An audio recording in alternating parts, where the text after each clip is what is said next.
Müqəddəslər müqəddəsi, bir şərəfli vuruş üçün uğur dilə, yol ver mənə. Babaların cürətini, qüdrətini al ver mənə.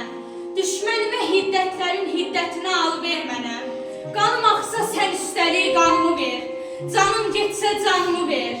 Al ruhumu qanadlandır, damarımı palıdlandır, bədənimi povadlandır, kipriyimi oxa döndər, ayağımı deyircəkli çarxa döndər, qollarımı lülə elə, barmağımı güllə elə, şər üstümə yeriyəndə, düşmən məni hərləyəndə, çarpanağa döndər məni, qanım axan bir torpağa, al bayrağa döndər məni, zərrə olum, qəlpə olum, düşmənimə qoy yenidən zərbə olum, düşmən qaçır, avtomatım, açıl, açıl, İlan kimi mələ görüm, sinəmi dürtmələ görüm, döşümü yumruqla görüm, şər yolumu bağla görüm, yad ayaqda tapdaq olan bir torpağın Qarabağın, qarşısında üzüm qara. Öz elində yesir olan, namərdlərə əsir olan, atam, bacım, soydaşımın, şəhid olan qardaşımın, qarşısında üzüm qara.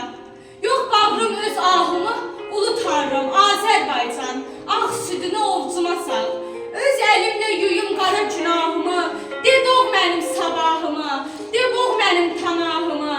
Dodağımda bircə kəlmə, başqa olsa, özgə olsa, ürəyimdə bircə qırıq, titrəyişdən kölgə olsa, qorxaqlığım, xəyalətim olsa əgər, demə mənə, əsgər oğlu, oğul əsgər. Əsgər nədir, qorxaq nədir, bəlkə nədir, məcər nədir, ölüm dirim vuruşanda, imtihan nə, sınav nədir, bu ki vətən yürüşüdür, bu ki qeyrət vuruşudur, bu ki namus döyüşüdür, qurban gedən oğul varsa, ana yurdum bu sabahla görüşüdür.